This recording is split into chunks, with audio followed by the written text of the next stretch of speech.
दोस्तों, कभी कभी किसी बैठक में बोला गया एक वाक्य भी दुनिया की राजनीति का रुख बदल देता है और इस बार कुछ ऐसा ही देखने को मिला।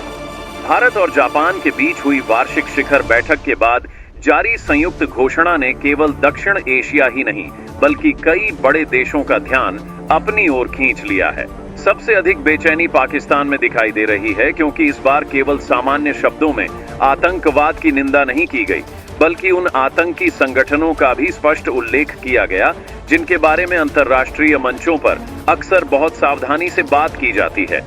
यही कारण है कि इस घोषणा को दोनों देशों के रिश्तों में एक नए और महत्वपूर्ण पड़ाव के रूप में देखा जा रहा है। इस बैठक में भारत और जापान ने साफ कहा कि आतंकवाद किसी भी रूप में स्वीकार नहीं किया जा सकता और पाकिस्तान की धरती से सक्रिय लश्कर ए तैयबा तथा जैश-ए-मोहम्मद जैसे संगठनों के विरुद्ध पूरी दुनिया को मिलकर ठोस और समन्वित कदम उठाने चाहिए। इतना ही नहीं, इन संगठनों से जुड़े दूसरे नामों और उनके सहयोगी तंत्र पर भी कड़ी कार्रवाई की आवश्यकता बताई गई। इसका सीधा संदेश यही था कि अब केवल बयान देने का समय नहीं बल्कि वास्तविक कार्रवाई का समय आ चुका है।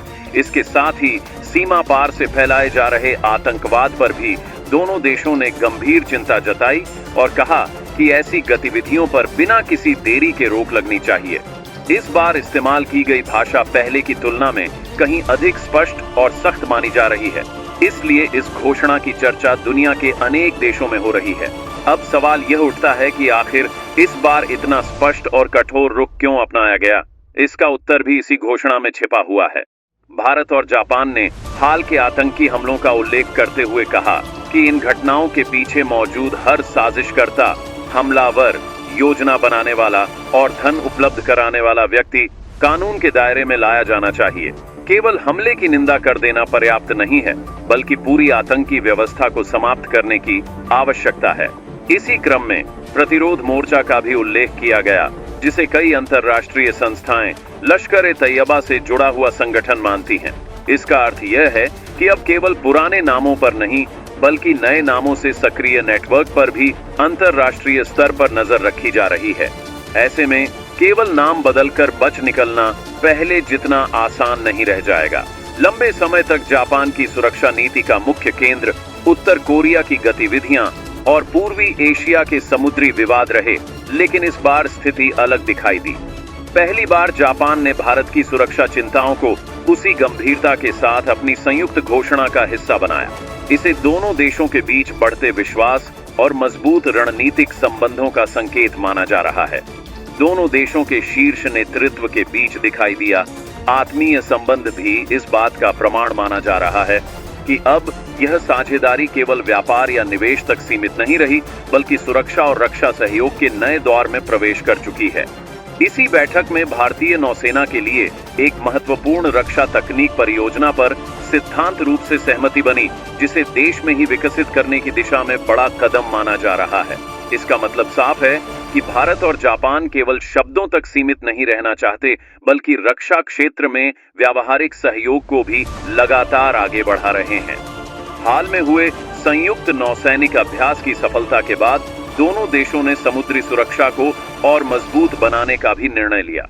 उपग्रह आधारित समुद्री निगरानी, नौसैनिक मरम्मत, रखरखाव और तकनीकी सहयोग जैसे विषयों पर भी सहमति बनी। इससे यह संकेत मिलता है कि हिंद महासागर और प्रशांत महासागर क्षेत्र में दोनों देश अपनी सामरिक उपस्थिति को और मजबूत करने की दिशा में आगे बढ़ रहे हैं। इस घोषणा का एक और महत्वपूर्ण पहलू वह था जिसमें किसी देश का नाम लिए बिना दक्षिण और पूर्वी चीन सागर में बलपूर्वक स्थिति बदलने की कोशिशों पर चिंता व्यक्त की गई। साथ ही महत्वपूर्ण खनिजों की आपूर्ति को दबाव का माध्यम बनाने और व्यापारिक प्रतिबंधों के माध्यम से दूसरे देशों पर प्रभाव डालने जैसी गतिविधियों का भी विरोध किया गया। इसका स्पष्ट संकेत यही था कि भारत और जापान केवल आतंकवाद के मुद्दे पर ही नहीं बल्कि पूरे हिंद प्रशांत क्षेत्र में नियम आधारित व्यवस्था बनाए रखने के पक्ष में एक साथ खड़े हैं। यही वजह है कि इस बैठक का प्रभाव केवल पाकिस्तान तक सीमित नहीं माना जा रहा बल्कि इसे पूरे एशिया की बदलती रणनीतिक तस्वीर का महत्वपूर्ण संकेत माना जा रहा है। सबसे बड़ी बात यह है कि जब दो बड़े लोकतांत्रिक और चर्चा का आधार बनते हैं और कई देशों की नीति को भी प्रभावित कर सकते हैं। भारत लंबे समय से यह कहता आया है कि सीमा पार आतंकवाद केवल किसी एक देश की समस्या नहीं बल्कि पूरी दुनिया के लिए खतरा है।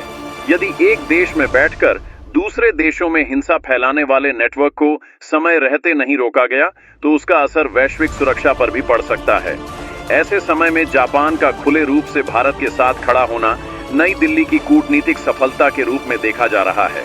इस बैठक का समय भी बहुत महत्वपूर्ण माना जा रहा है क्योंकि आज हिंद प्रशांत क्षेत्र वैश्विक व्यापार, समुद्री सुरक्षा और रणनीतिक प्रतिस्पर्धा का सबसे बड़ा केंद्र बन चुका है। ऐसे माहौल में भारत और जापान का बढ़ता सहयोग केवल दोनों देशों के संबंधों तक सीमित नहीं बल्कि पूरे क्षेत्र में स्थिरता बनाए रखने की साझा सोच का हिस्सा माना जा रहा है।